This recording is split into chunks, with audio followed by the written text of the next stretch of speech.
শনি এবং চন্দ্র একত্রে থাকলেই কি বীজযোগের সৃষ্টি হয়? এটা হলো চন্দ্রর নেচার। সে হচ্ছে একটু ছটফটে মানুষ।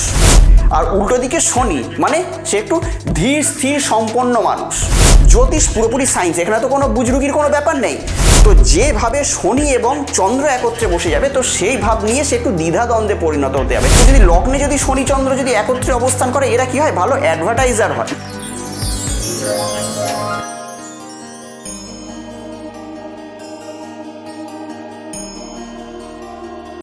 নমস্কার, আমি অয়ন, আপনাদের বন্ধু, আবারও হাজির আপনাদের সামনে এবং আপনাদেরকে স্বাগত জানাচ্ছি আপনাদেরই চ্যানেলে। প্রথমত, আপনারা যদি কোনো পার্সোনাল কিংবা কোনো প্রফেশনাল লাইফ নিয়ে কোনো সমস্যার মধ্যে থাকেন, তাহলে আমার সঙ্গে স্ক্রলে যে বুকিং নাম্বার যাচ্ছে সেই বুকিং নাম্বারে ফোন করে যোগাযোগ করে আসতে পারেন। তো যাই হোক, আজকে আমি যে প্রোগ্রামটি নিয়ে আপনাদের সামনে উপস্থিত হয়েছি সেটি একটা বহু পরিচিত টার্ম, শনিচন্দ্র বীজযোগ। আপনারা হয়তো এই শনিচন্দ্র বহু মানুষের ছকে থাকে। আপনারা হয়তো কোনো অ্যাস্ট্রোলজারের কাছে গেছেন, সেই অ্যাস্ট্রোলজার দেখে নিলেন যে আপনার ছকে শনি এবং চন্দ্র একত্রে বসে গেছে। ব্যাস, উনি বলে দিলেন যে আপনার ছকটি শনিচন্দ্র একত্রে বসে যাওয়ার জন্য ওখানে বীজযোগের সৃষ্টি হয়েছে। এই বীজযোগকে যতক্ষণ না কাটানো হবে, যতক্ষণ না খণ্ডন করা হবে, আপনার ছকে যতই রাজযোগ থাকুক না কেন, কোনো রাজযোগই, কোনো ভালো যোগই ফলদায়ী হবে না। তো যাই হোক, শনি এবং চন্দ্র একত্রে থাকলেই কি বীজযোগের সৃষ্টি হয়? এখানে কি তার লাইফটা কি একদম পুরো শেষ হয়ে যায়, পুরো দুর্বিষহ লাইফ হয়ে যায়? না, এখানে বোঝার কয়েকটা জিনিস আছে। একটু যদি মাইন্ডলি আপনারা যদি আমার প্রোগ্রামটিকে দেখেন তাহলে বুঝতে পারবেন। তো যাই হোক, যদি আমার চ্যানেলে যদি নতুন ভিউয়ার্স হন, তাহলে চ্যানেলটিকে অতি অবশ্যই সাবস্ক্রাইব করে রাখবেন। আর ভিডিওটিকে যদি ভালো লাগতে শুরু করে, তাহলে অতি অবশ্যই এক্ষুনি একটা লাইক করে দিন।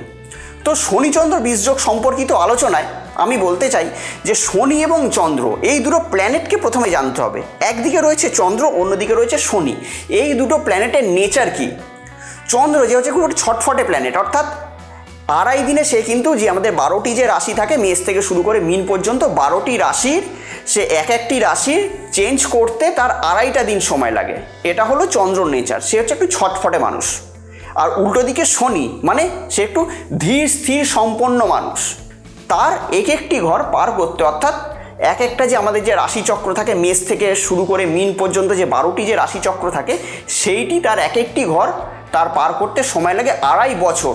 তো ন্যাচারালি আপনারা বুঝতে পারছেন কোথায় 2.5 দিন আর কোথায় 2.5টা বছর। একটা হিলেভেন্স, একটা ডিফারেন্ট আছে, আকাশ পাতাল একটা পার্থক্য।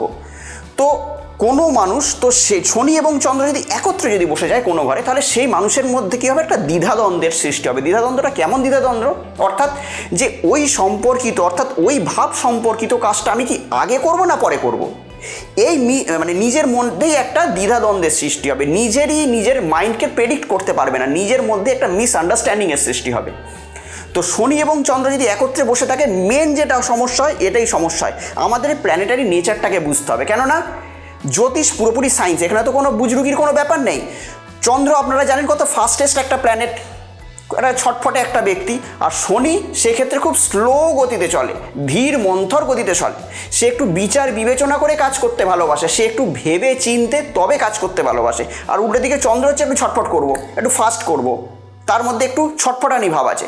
তো যেভাবে শনি এবং চন্দ্র একত্রে বসে যাবে, তো সেই ভাব নিয়ে সে একটু দ্বিধাদ্বন্দ্বে পরিণত হতে হবে। তো এক সময় মনে হবে যে কাজটা আমি ফাস্ট করি, আবার এক সময় মনে হবে যে না, এক্ষেত্রে ফাস্ট কাজ করতে গেলে আমার হয়তো কোনো সমস্যার সৃষ্টি হবে, তো সেক্ষেত্রে আমি কাজটা স্লো করি।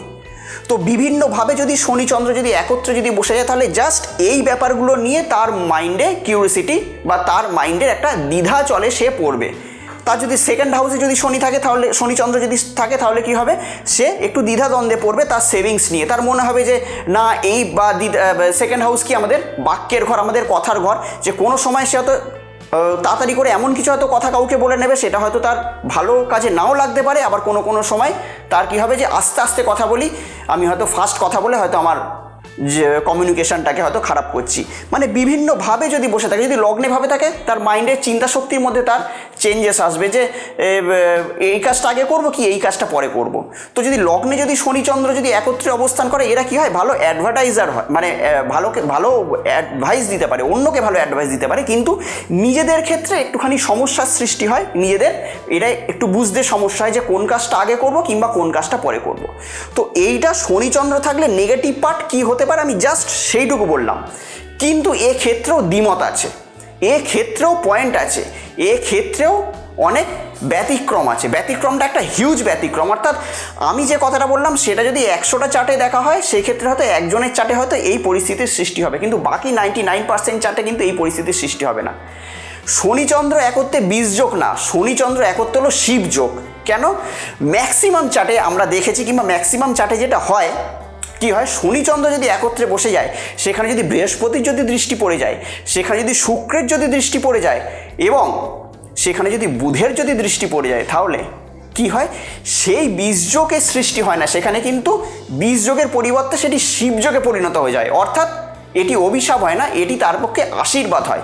আপনারা হয়তো দেখে থাকবেন যে কোনো একটা মানুষ খুব একটা টপ লেভেলে চলে গেছে, কম দিনের মধ্যে খুব একটা টপ লেভেলে চলে গেছে। কি টপ লেভেলে চলে গেছে? কোনো একটা কোম্পানির হয়তো বড় একটা সে হয়তো সিইও পদে চলে গেছে, কোনো একটা কোম্পানি হয়তো ম্যানেজমেন্টের একটা সে বড় পদে চলে গেছে, বা কিছুদিন হয়তো কোনো একটা হয়তো জবে সে ঢুকেছিল, বেশ 6 মাস সেখানে জব করার পর তার ট্রান্সফার একটা বিদেশে ভালো জায়গায় হয়ে গেল। এই জাতীয় ছকের মধ্যে কিন্তু আমি যে শিবযোগের কথা বলছি, বীজযোগ না বলে যে শিবযোগের কথা বলছি, সেই শিবযোগ কিন্তু তাদের ছকে বর্তমান। অর্থাৎ শনিচন্দ্র একত্রে থাকলেও তাদের ওপর এই যে কটা আমি প্ল্যানেট বললাম সেই প্ল্যানেটের দৃষ্টি পড়েছে, এবং সেটা পড়তেই হয়।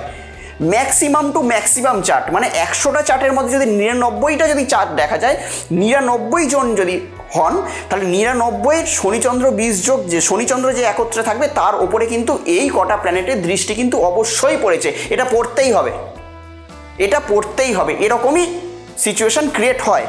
তো যাই হোক, শনিচন্দ্র যদি একত্রে থাকে তাহলে আপনারা ভয় পাবেন না, ভয় না পেয়ে ভালো করে ব্যাপারটাকে একটু ঠিকঠাক করার একটুখানি চেষ্টা করবেন। তো শনিচন্দ্র যদি একত্রে থাকে তো অবশ্যই আপনারা আপনাদের পছন্দের কোনো একটা অ্যাস্ট্রোলজারের কাছে যাবেন, গিয়ে এর প্রকৃত রেমেডি বা প্রকৃত একটা পর্যালোচনা করে আপনাদের জীবনটাকে যদি আপনারা যদি অতিবাহিত যদি করতে পারেন, তাহলে কিন্তু আপনাদের সেই বীজযোগ না, সেটি কিন্তু আপনাদের শিবযোগে পরিণত হবে। অর্থাৎ আপনাদের অভিশাপের খাতায় না, আপনাদের ঈশ্বরের আশীর্বাদের খাতায় নাম লেখানো শুরু হবে। তো যাই হোক, আজকে সামান্য কিছু আমি শনিচন্দ্র যোগ নিয়ে আমি সামান্য কিছু আলোচনা করলাম। যদি আপনারা চান যে শনি প্লাস চন্দ্রর এই যে জুতিটাকে নিয়ে আমি আরও বিস্তারিতভাবে আলোচনা করি কিংবা একটি সিরিজ করি 2-3টে ভিডিওর, তাহলে অবশ্যই আমার কমেন্ট বক্স ফাঁকা থাকলো, এই কমেন্ট বক্সে আপনারা কমেন্ট করে জানাবেন। তো ভিডিওটি যদি আপনাদেরকে মনে হয় যে উদ্বুদ্ধ করেছে, তাহলে অতি অবশ্যই ভিডিওটিকে তো মনে হয় লাইক এখনও করে দিয়েছেন, চ্যানেলটিকে কি এখনও পর্যন্ত সাবস্ক্রাইব করেননি, তাহলে অতি অবশ্যই সাবস্ক্রাইব করে রাখুন। কেননা এরকম জ্যোতিষের গুজ্জাতিগুজ্জ জিনিস জানতে গেলে, জ্যোতিষকে পুরো অঙ্গাঙ্গিকভাবে আপনাদের সামনে তুলে ধরতে গেলে আপনাদেরকে জুড়ে থাকতে হবে আমার চ্যানেলের সঙ্গে। আমি তো সর্বদা আছি আপনাদের সঙ্গে, তার সঙ্গে সঙ্গে কিন্তু আপনাদেরও থাকতে হবে। তো যাই হোক, চ্যানেলটিকে আপনারা সাবস্ক্রাইব করে নেবেন। আবার অন্য কোনো দিন হাজির হব অন্য এরকম কোনো মজাদার জ্যোতিষভিত্তিক আলোচনা কিংবা কোনো রকম কোনো মোটিভেশনাল তথ্য নিয়ে। শনিবার তো আমি থাকি আপনাদের সামনে, এবং তার সঙ্গে সঙ্গে কোনো তন্ত্রের কোনো ভিডিও নিয়ে। ততক্ষণের জন্য অতি অবশ্যই ভালো থাকবেন, সুখে থাকবেন, এবং তার সঙ্গে সঙ্গে আশেপাশের সবাইকেই অতি অবশ্যই ভালো রাখবেন। নমস্কার।